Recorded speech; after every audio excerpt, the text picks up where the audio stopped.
पत्र में नहीं लिखा, जब वोट मांगी नहीं कहा कि बिजली भी बेचेंगे।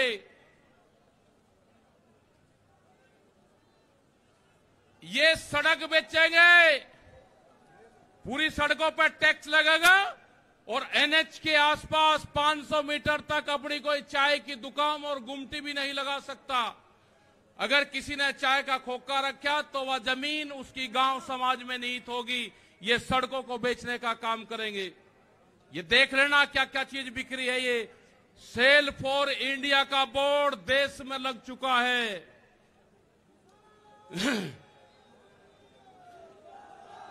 ये है एलआईसी, जो बड़ी कंपनी देश की, बैंक, ये सब बिखरे हैं। इनके खरीदार कोई और नहीं है, खरीदार अडानी और अंबानी हैं। ये बिखरे हैं सब। एफसीआई की जमीन जहां पे हमारा भंडारण होता था, वे पूरी जमीन, पूरे गोदाम अडानी को दे दिए गए हैं। पूरी एफसीआई के जो गोदाम हैं अडानी के कब्जे में हैं। आपके पास में, भारत सरकार के पास में कोई भी गोदाम अब नहीं बचा है। देश के बंदरगाह, पूरा जो समुद्र के तट थे 100 किलोमीटर तक एक कंपनी को बेच दिए। वे बंदरगाह भी बिक गए। ये भी आपको जानकारी होनी चाहिए। वहां पे जो मछली पालन किसान हमारा था, जो नमक का किसान हमारा था, खत्म हो गए। बड़े बड़े बंदरगाह वहां पे बिक चुके हैं।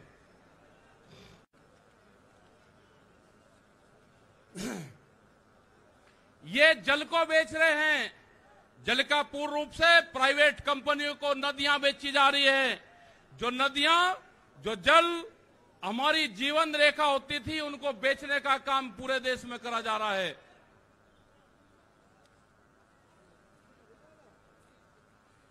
ये इंडिया ऑनलाइन सेल, मतलब कोई भी कीमत किसी भी चीज की लगा सकता है। भारत बिकाऊ है। ये भारत सरकार की पॉलिसी है।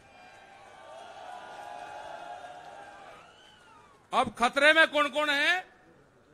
ओएनजीसी, बीपीसीएल, इस्पात, शिक्षा, प्राइवेट जो चिकित्सा हो रही है, और देश के संविधान भी खतरे में है। जो बाबा भीमराव अंबेडकर का संविधान था, वो भीड़ में बता जा रहा है। हम उसको भी बता रहे हैं कि बाबा भीमराव अंबेडकर का संविधान भी खतरे में है, उसको भी बचाना है। और ये खेती किसानी जिससे ये आंदोलन शुरू हुआ, ये खेती और किसानी भी बिक्री के कगार पे है। हमारी समझ में जब आया, जब देश की खेती बिकने के कगार पाई, जब ही आंदोलन शुरू हुआ। उसके 3 कानून 9 महीने से किसान आंदोलन है, वो करने को तैयार नहीं है। आज हालात ये है कि आपका 10 साल पुराना, वे आगे के 10 साल पुराना ट्रैक्टर नहीं चलेगा, वो भी इसी में आता है। आपको बैंक में कर्जा आप दुगना ले लो, आपको बैंक दुगना कर्जा दे देगा। आपको बैंक कहेगा कि गोल्डन कार्ड बना दिया, आप कर्जा ले लो, फसलों के भाव नहीं आपको देंगे। हम जिस जमीन पर आए हैं, ये जमीन उत्तर प्रदेश की जमीन, और जहां पे मुजफ्फरनगर का जो क्षेत्र है, ये गन्ने की बेल्ट है पूरी। क्या इन लोगों ने ये नहीं कहा कि जब अगर हमारी सरकार आएगी तो हम 450 रुपए गन्ने का भाव देंगे? ये कोई भाव देने को तैयार नहीं है। यहां पे सरकारें पहले भी आई जिन्होंने 80 रुपया रेट बढ़ाया, दूसरे वाली सरकार आई 50 रुपए रेट बढ़ाया। क्या योगी सरकार उन दोनों से कमजोर है? 1 रुपया रेट नहीं बढ़ाया। हमारा 12,000 करोड़ रुपया से ज्यादा आज शुगर फैक्ट्रियों पे, सरकारों पे बकाया है। अगर हम मांगते हैं तो कहते हैं जी ये राजनीति कर रहे हैं। अगर ये मुद्दे उठाने राजनीति है तो ये मुद्दे यहां के लोग उठाते रहेंगे। हमें बहुत तरह के एलिगेशन लगाए गए। हम 9 महीने से वहां पे हैं, आप लोगों के बीच से वहां पे गए। आप बहुत जिम्मेदारी के साथ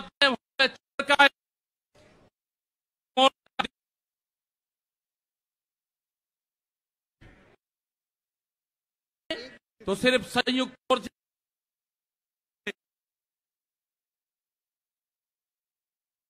जमीन पर पैर नहीं रखेंगे भैया।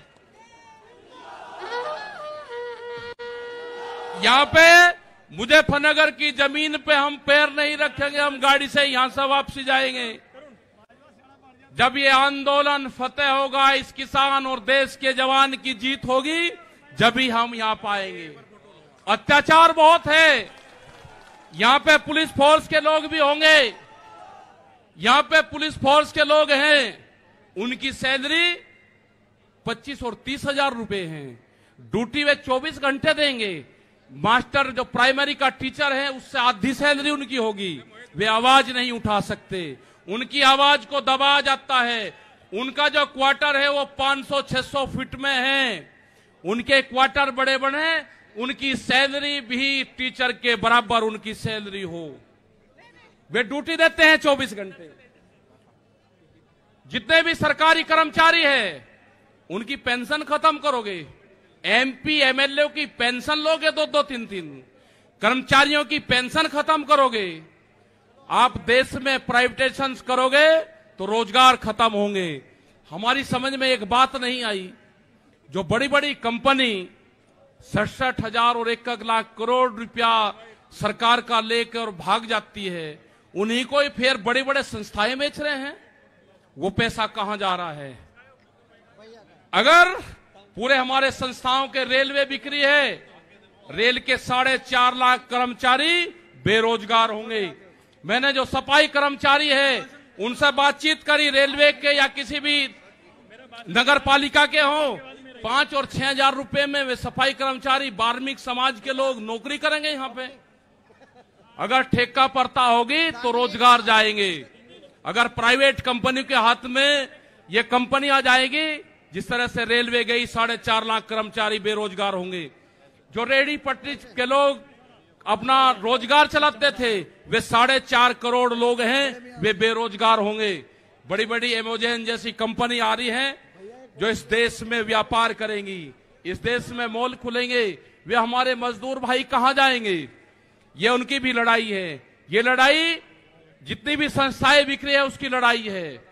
और आपने आगे की और हम बात बता देना चाहते हैं, ये लड़ाई शुरू हुई 3 काले कानून से। ये लड़ाई शुरू हुई एमएसपी पे गारंटी कानून से। हमने एक ही जिले का एक डाटा भारत सरकार को दिया, यहां उत्तर प्रदेश के अधिकारियों को दिया, यहां के मुख्यमंत्री को दिया।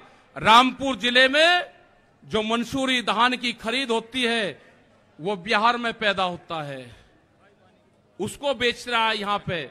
वो पंजाब जाता है, हरियाणा जाता है। बड़े व्यापारी का धान फसलें एमएसपी पे बिकती है, किसान की 10 से और 15% बिकती है।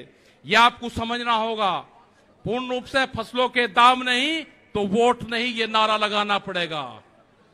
फसलों के दाम नहीं तो वोट नहीं। जब तक इस सरकारों को वोट की चोट नहीं दोगे, ये दोनों बाहरी लोग हैं, इनको यहां से जाना होगा। अमित शाह, मोदी और योगी ये चुनाव जीत का है।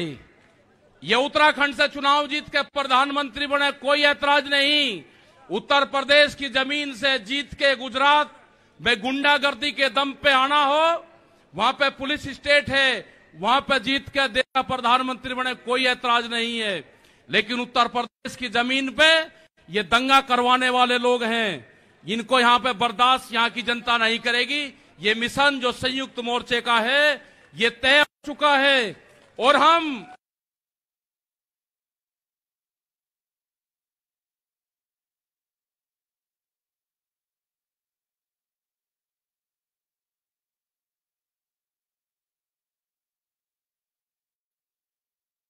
मोर्चा नहीं छोड़ देंगे। अगर हमारे को शहीद होना पड़ेगा तो हम मोर्चे पर होएंगे, या तो जीत का आएंगे, बगैर जीते नहीं आएंगे वापसी। ये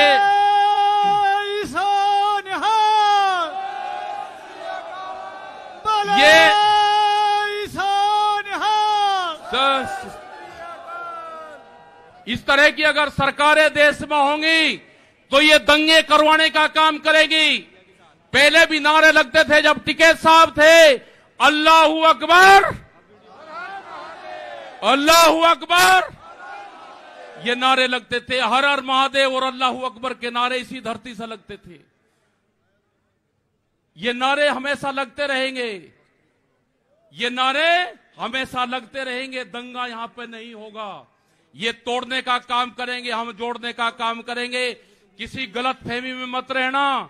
ये देश हमारा है, ये प्रदेश हमारा है, ये जिले हमारे हैं। आप तैयार रहना। ये कहते हैं कि लाल किले पे किसान गया, अगर लाल किले पे नहीं, किसान तो अगर जाता तो पार्लियामेंट पे जाता जहां पे कानून बने हैं। लाल किले पे धोखे से लेके गए हैं आप हमको, हमारे लोग नहीं गए। धोखे से लेकर आप लोग गए हैं। क्या कोई देश की एजेंसी है कि जो उसको जांच कर दे? क्योंकि कोई एजेंसी बोलने को तैयार नहीं है। पूरे देश पे इनका कब्जा हो चुका है, पूरी एजेंसियों पे। देश में कैमरा और कलम पे बंदूक का पहरा है। कैमरा और कलम पे किसी प्रेस की हिम्मत नहीं कि वो किसान के पक्ष में दिखा दे। निगेटिव दिखाते हैं बहुत प्रेस के लोग। तो इन सब लोगों का आपको ध्यान रखना है। ये आंदोलन जारी रहेगा। वो 28 तारीख की जो काली रात है उसको आप याद करते रहना। हम वहां से हटेंगे नहीं, किसी भी कीमत पर वहां से जाएंगे नहीं। देश के नौजवानों का रोजगार का सवाल है। 450 रुपया क्विंटल गन्ने का इन्होंने भाव की बात करी थी, वो चाहिए हमको। हमको फसलों पे एमएसपी की गारंटी चाहिए। प्रधानमंत्री ने कहा कि 2022 में फसलों के रेट दुगने होंगे, आमदनी दुगनी होगी। 3 महीने की बात रहेगी है। 1 जनवरी से बिकने वाली फसलें दुगने रेट पे बेचेंगे। ये प्रचार हम करेंगे। हम जाएंगे देश की जनता के बीच में। पूरे देश में संयुक्त मोर्चा आंदोलन करेगा। और हमने बार बार कहा कि हमारे पंच भी यही है और हमारा मंच भी वही है। आपने बात सुनी, ये 20 लाख से ज्यादा लोग मुजफ्फरनगर की जमीन पाए। इन सब का बहुत बहुत धन्यवाद। सभी वॉलंटियरों का धन्यवाद। अभी हमारे कुछ लीडर रह रहे हैं, आप उनकी बात सुनोगे। धन्यवाद। जय हिंद, जय भारत। वाहेगुरु जी का खालसा, वाहेगुरु जी की फतेह। बैठो बैठो। धन्यवाद। ये हमारे सतना